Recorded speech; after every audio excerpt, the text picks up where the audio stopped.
Hello friend, स्वागत है आपका अपने चैनल लास्ट क्लास में। आज की इस वीडियो में भूगोल के काफी महत्वपूर्ण 30 ऑब्जेक्टिव प्रश्न हम आपको बताएंगे। ये जो 30 ऑब्जेक्टिव प्रश्न है ये आपके बोर्ड परीक्षा के लिए काफी महत्वपूर्ण है और इस 30 ऑब्जेक्टिव प्रश्न को अगर आप अच्छी तरीके से पढ़ लेते हैं, याद कर लेते हैं तो फाइनल बोर्ड परीक्षा में भूगोल से आपका एक भी प्रश्न नहीं छूटेगा, ये हमारा गारंटी है। तो वीडियो को प्लीज आप लोग शुरू से लेके अंत तक देखिएगा और इसमें से जो भी प्रश्न आपको याद ना हो तो प्लीज आप लोग उसे नोटबुक पे लिख के जरूर याद कर लीजिएगा। और चैनल को अभी तक आप सब्सक्राइब नहीं किए हैं तो चैनल को सब्सक्राइब कर लीजिएगा और सब्सक्राइब करने के बाद एक बेल आइकन आता है तो बेल आइकन को दबा के ऑल पे कर लीजिएगा ताकि जब भी लाइव क्लास हो तो आपके पास नोटिफिकेशन पहुंचता रहे। तो आइए शुरू करते हैं पहले नंबर प्रश्न से। तो पहला नंबर प्रश्न है, निम्न में से कौन केंद्र शासित प्रदेश है? ए ऑप्शन है उत्तराखंड, बी ऑप्शन है छत्तीसगढ़, सी ऑप्शन है चंडीगढ़, डी ऑप्शन है केरल। काफी महत्वपूर्ण प्रश्न है ये आपके बोर्ड परीक्षा के लिए। यहाँ पे आपको बताना है कि निम्न में से कौन केंद्र शासित प्रदेश है। तो चंडीगढ़ केंद्र शासित प्रदेश है, इसे आपको याद रखना है। यहाँ पे सी ऑप्शन बिल्कुल ही सही हो जाएगा। ये देखते हैं अगला प्रश्न, दो नंबर प्रश्न है, भारत में कितने राज्य हैं? ए ऑप्शन है 28, बी ऑप्शन है 29, सी ऑप्शन है 30, डी ऑप्शन है 27। 2 नंबर प्रश्न काफी महत्वपूर्ण है आपके बोर्ड परीक्षा के लिए।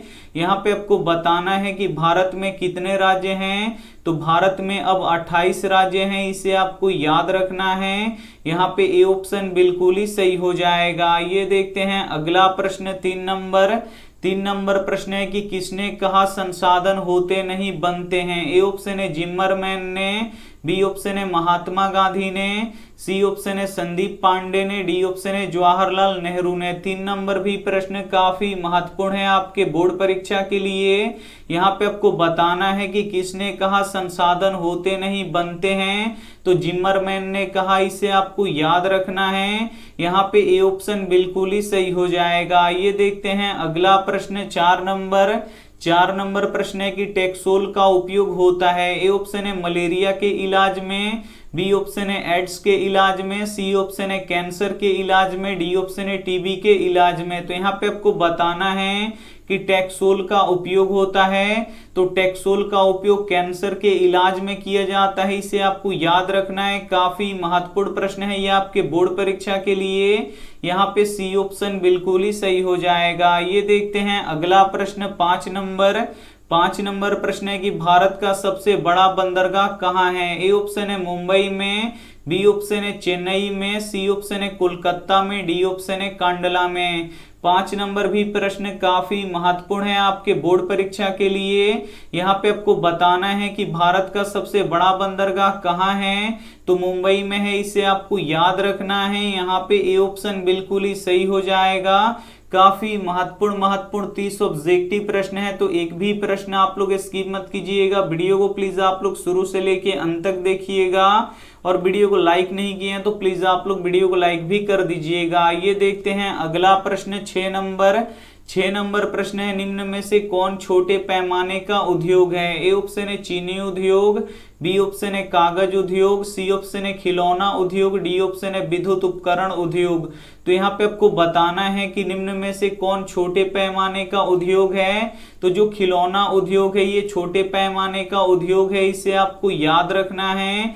यहाँ पे सी ऑप्शन बिल्कुल ही सही हो जाएगा। ये देखते हैं अगला प्रश्न, 7 नंबर प्रश्न है कि कोयला का सबसे अच्छा किस्म कौन सा है? ए ऑप्शन है एंथ्रोसाइड, बी ऑप्शन है बिटुमिनस, सी ऑप्शन है लिग्नाइट, डी ऑप्शन है पीट। तो यहाँ पे आपको बताना है कि कोयला का सबसे अच्छा किस्म कौन सा है। तो एंथ्रोसाइड है, इसे आपको याद रखना है। यहाँ पे ए ऑप्शन बिल्कुल ही सही हो जाएगा। और कोयला का सबसे बेकार किस्म पीट होता है, तो ये भी साथ में आपको याद रखना है। आइए देखते हैं अगला प्रश्न, 8 नंबर प्रश्न है कि सोपानी कृषि किस राज्य में होता है? ए ऑप्शन है हरियाणा में, बी ऑप्शन है पंजाब में, सी ऑप्शन है उत्तराखंड में, डी ऑप्शन है बिहार में। तो यहाँ पे आपको बताना है कि सोपानी कृषि किस राज्य में होता है, तो सोपानी कृषि उत्तराखंड में होता है। इसे आपको याद रखना है, काफी महत्वपूर्ण प्रश्न है ये आपके बोर्ड परीक्षा के लिए। यहाँ पे सी ऑप्शन बिल्कुल ही सही हो जाएगा। ये देखते हैं अगला प्रश्न 9 नंबर प्रश्न है कि बिहार में नहरों के द्वारा सिंचाई किस जिले में अधिक होता है। ए ऑप्शन है रोहतास में, बी ऑप्शन है सिवान में, सी ऑप्शन है गया में, डी ऑप्शन है चंपारण में। 9 नंबर भी प्रश्न काफी महत्वपूर्ण है आपके बोर्ड परीक्षा के लिए। यहाँ पे आपको बताना है कि बिहार में नहरों के द्वारा सिंचाई किस जिले में अधिक होता है, तो रोहतास जिला में अधिक होता है। इसे आपको याद रखना है, काफी महत्वपूर्ण प्रश्न है ये आपके बोर्ड परीक्षा के लिए। यहाँ पे ए ऑप्शन बिल्कुल ही सही हो जाएगा। ये देखते हैं अगला प्रश्न 10 नंबर प्रश्न है, भारत का सबसे बड़ा लौह उत्पादक राज्य कौन सा है। ए ऑप्शन है कर्नाटक, बी ऑप्शन है गोवा, सी ऑप्शन है उड़ीसा, डी ऑप्शन है झारखंड। तो यहाँ पे आपको बताना है कि भारत का सबसे बड़ा लौह उत्पादक राज्य कौन सा है, तो कर्नाटक है। इसे आपको याद रखना है, काफी महत्वपूर्ण प्रश्न है ये आपके बोर्ड परीक्षा के लिए। यहाँ पे ए ऑप्शन बिल्कुल ही सही हो जाएगा। ये देखते हैं अगला प्रश्न 11 नंबर प्रश्न है कि गंडक परियोजना का निर्माण किस स्थान पर हुआ है। ए ऑप्शन है बेतिया में, बी ऑप्शन है वाल्मीकि नगर में, सी ऑप्शन है मोतिहारी में, डी ऑप्शन है छपरा में। तो यहाँ पे आपको बताना है कि गंडक परियोजना का निर्माण किस स्थान पर हुआ है, तो वाल्मीकि नगर में हुआ है। इसे आपको याद रखना है और ये भी प्रश्न काफी महत्वपूर्ण है आपके बोर्ड परीक्षा के लिए। यहाँ पे बी ऑप्शन बिल्कुल ही सही हो जाएगा। ये देखते हैं अगला प्रश्न 12 नंबर प्रश्न है कि सबसे अधिक आबादी वाला जिला कौन सा है। ए ऑप्शन है पटना जिला, बी ऑप्शन है सिवान जिला, सी ऑप्शन है दरभंगा जिला, डी ऑप्शन है समस्तीपुर जिला। तो यहाँ पे आपको बताना है कि सबसे अधिक आबादी वाला जिला कौन सा है, तो पटना जिला है। इसे आपको याद रखना है, काफी महत्वपूर्ण प्रश्न है। यहाँ पे ए ऑप्शन बिल्कुल ही सही हो जाएगा और पटना जिला का प्रति व्यक्ति आय भी सबसे अधिक है, तो ये भी साथ में आपको याद रखना है। आइए देखते हैं अगला प्रश्न 13 नंबर प्रश्न है कि बिहार के किस जिले की प्रति व्यक्ति आय कम है। ए ऑप्शन है पटना जिला का, बी ऑप्शन है सीवान जिला का, सी ऑप्शन है शिवहर जिला का, डी ऑप्शन है गोपालगंज जिला का। तो यहाँ पे आपको बताना है कि बिहार के किस जिले की प्रति व्यक्ति आय कम है, तो शिवहर जिला का प्रति व्यक्ति आय कम है। इसे आपको याद रखना है, काफी महत्वपूर्ण प्रश्न है ये आपके बोर्ड परीक्षा के लिए। यहाँ पे सी ऑप्शन बिल्कुल ही सही हो जाएगा और पटना जिला की प्रति व्यक्ति आय अधिक है, तो ये भी साथ में आपको याद रखना है। आइए देखते हैं अगला प्रश्न 14 नंबर प्रश्न है कि फाल्टा विशेष आर्थिक क्षेत्र कहाँ स्थित है। ए ऑप्शन है पश्चिम बंगाल में, बी ऑप्शन है दिल्ली में, सी ऑप्शन है तमिलनाडु में, डी ऑप्शन है केरल में। 14 नंबर भी प्रश्न काफी महत्वपूर्ण है आपके बोर्ड परीक्षा के लिए। यहाँ पे आपको बताना है कि फाल्टा विशेष आर्थिक क्षेत्र कहाँ स्थित है, तो ये पश्चिम बंगाल में स्थित है। इसे आपको याद रखना है। यहाँ पे ए ऑप्शन बिल्कुल ही सही हो जाएगा। ये देखते हैं अगला प्रश्न 15 नंबर प्रश्न है कि कांडला बंदरगाह कहाँ स्थित है। ए ऑप्शन है उड़ीसा में, बी ऑप्शन है गुजरात में, सी ऑप्शन है केरल में, डी ऑप्शन है तमिलनाडु में। तो यहाँ पे आपको बताना है कि कांडला बंदरगाह कहाँ स्थित है, तो कांडला बंदरगाह गुजरात में स्थित है। इसे आपको याद रखना है। यहाँ पे बी ऑप्शन बिल्कुल ही सही हो जाएगा। काफी महत्वपूर्ण 30 ऑब्जेक्टिव प्रश्न है और इस 30 ऑब्जेक्टिव प्रश्न को अगर आप अच्छी तरीके से पढ़ लेते हैं, याद कर लेते हैं, तो फाइनल बोर्ड परीक्षा में भूगोल से आपका एक भी प्रश्न नहीं छूटेगा, ये हमारा गारंटी है। तो वीडियो को प्लीज आप लोग शुरू से लेके अंत तक देखिएगा और वीडियो को लाइक नहीं किए हैं तो प्लीज आप लोग वीडियो को लाइक भी कर दीजिएगा। ये देखते हैं अगला प्रश्न 16 नंबर प्रश्न है कि पूर्व मध्य रेलवे का मुख्यालय कहाँ है। ए ऑप्शन है पटना में, बी ऑप्शन है हाजीपुर में, सी ऑप्शन है समस्तीपुर में, डी ऑप्शन है बरौनी में। 16 नंबर भी प्रश्न काफी महत्वपूर्ण है आपके बोर्ड परीक्षा के लिए। यहाँ पे आपको बताना है कि पूर्व मध्य रेलवे का मुख्यालय कहाँ है, तो हाजीपुर में है। इसे आपको याद रखना है, काफी महत्वपूर्ण प्रश्न है।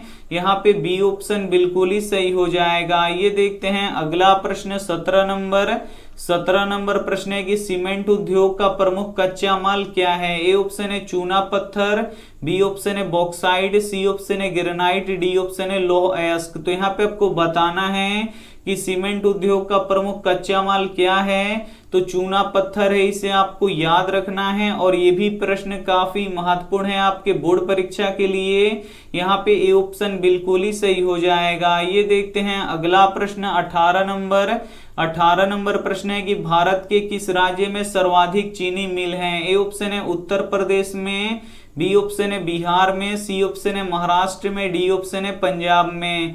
तो यहाँ पे आपको बताना है कि भारत के किस राज्य में सर्वाधिक चीनी मिल है, तो उत्तर प्रदेश में सर्वाधिक यानी सबसे अधिक चीनी मिल है, इसे आपको याद रखना है। यहाँ पे ए ऑप्शन बिल्कुल ही सही हो जाएगा। और गन्ना सबसे अधिक कहाँ पे होता है, तो गन्ना सबसे अधिक उत्तर प्रदेश में होता है, तो ये भी साथ में आपको याद रखना है। आइए देखते हैं अगला प्रश्न 19 नंबर प्रश्न है कि Tata iron and steel company की स्थापना कब हुई थी? ए ऑप्शन है 1905 में, बी ऑप्शन है 1906 में, सी ऑप्शन है 1907 में, डी ऑप्शन है 1908 में। 19 नंबर भी प्रश्न काफी महत्वपूर्ण है आपके बोर्ड परीक्षा के लिए।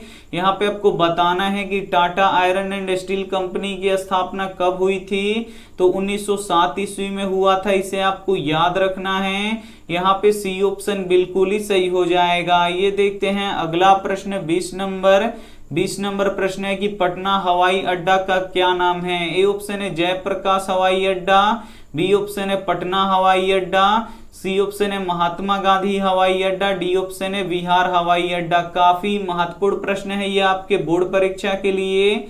यहाँ पे आपको बताना है कि पटना हवाई अड्डा का क्या नाम है, तो जयप्रकाश हवाई अड्डा नाम है, इसे आपको याद रखना है। यहाँ पे ए ऑप्शन बिल्कुल ही सही हो जाएगा। ये देखते हैं अगला प्रश्न 21 नंबर प्रश्न है कि गेहूं कौन सी फसल है? ए ऑप्शन है रबी फसल, बी ऑप्शन है खरीफ फसल, सी ऑप्शन है जायद फसल, डी ऑप्शन है नकदी फसल। तो यहाँ पे आपको बताना है कि गेहूं कौन सी फसल है, तो गेहूं रबी फसल है, इसे आपको याद रखना है। यहाँ पे ए ऑप्शन बिल्कुल ही सही हो जाएगा।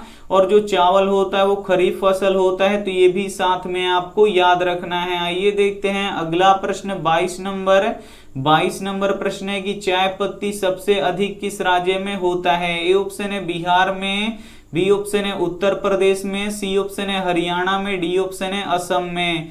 तो यहाँ पे आपको बताना है कि चाय पत्ती सबसे अधिक किस राज्य में होता है, तो असम में सबसे अधिक होता है, इसे आपको याद रखना है। यहाँ पे डी ऑप्शन बिल्कुल ही सही हो जाएगा। ये देखते हैं अगला प्रश्न 23 नंबर प्रश्न है कि सुनहरा रेशा किसे कहा जाता है? ए ऑप्शन है कपास को, बी ऑप्शन है रेशम को, सी ऑप्शन है जूट को, डी ऑप्शन है गन्ना को। तो यहाँ पे आपको बताना है कि सुनहरा रेशा किसे कहा जाता है, तो जूट को सुनहरा रेशा कहा जाता है, इसे आपको याद रखना है। काफी महत्वपूर्ण प्रश्न है ये आपके बोर्ड परीक्षा के लिए। यहाँ पे सी ऑप्शन बिल्कुल ही सही हो जाएगा। और कपास को उजला सोना कहा जाता है, तो ये भी साथ में आपको याद रखना है। आइए देखते हैं अगला प्रश्न 24 नंबर प्रश्न है कि ऑपरेशन फ्लड का संबंध किससे है? ए ऑप्शन है कपास से, बी ऑप्शन है दूध से, सी ऑप्शन है चावल से, डी ऑप्शन है जूट से। तो यहाँ पे आपको बताना है कि ऑपरेशन फ्लड का संबंध किससे है, तो दूध से है, इसे आपको याद रखना है। और ये भी प्रश्न काफी महत्वपूर्ण है आपके बोर्ड परीक्षा के लिए। यहाँ पे बी ऑप्शन बिल्कुल ही सही हो जाएगा। ये देखते हैं अगला प्रश्न 25 नंबर प्रश्न है कि भारत में अर्थव्यवस्था का मूल आधार क्या है? ए ऑप्शन है उद्योग, बी ऑप्शन है कृषि, सी ऑप्शन है व्यापार, डी ऑप्शन है खनन। तो यहाँ पे आपको बताना है कि भारत में अर्थव्यवस्था का मूल आधार क्या है, तो कृषि है, इसे आपको याद रखना है। यहाँ पे बी ऑप्शन बिल्कुल ही सही हो जाएगा। ये देखते हैं अगला प्रश्न 26 नंबर प्रश्न है कि मैग्नीज का उत्पादन किस राज्य में अधिक होता है? ए ऑप्शन है उड़ीसा में, बी ऑप्शन है झारखंड में, सी ऑप्शन है कर्नाटक में, डी ऑप्शन है गोवा में। तो यहाँ पे आपको बताना है कि मैग्नीज का उत्पादन किस राज्य में अधिक होता है, तो उड़ीसा में अधिक होता है, इसे आपको याद रखना है। यहाँ पे ए ऑप्शन बिल्कुल ही सही हो जाएगा। ये देखते हैं अगला प्रश्न 27 नंबर। 27 नंबर प्रश्न है कि कोयला किस प्रकार का संसाधन है। ए ऑप्शन है अनवीकरणीय, बी ऑप्शन है नवीकरणीय, सी ऑप्शन है जैव, डी ऑप्शन है अजैव। तो यहाँ पे आपको बताना है कि कोयला किस प्रकार का संसाधन है। तो जो कोयला है ये अनवीकरणीय संसाधन है, इसे आपको याद रखना है। यहाँ पे ए ऑप्शन बिल्कुल ही सही हो जाएगा। जो कोयला है इसका भंडारण सीमित है और ये आने वाले समय में खत्म हो जाएगा, और जब एक बार कोयला खत्म हो जाएगा तो पुनः हम नहीं बना सकते। तो यहाँ पे कोयला क्या हो जाएगा, अनवीकरणीय संसाधन हो जाएगा, यानी यहाँ पे ए ऑप्शन बिल्कुल ही सही हो जाएगा। ये देखते हैं अगला प्रश्न 28 नंबर।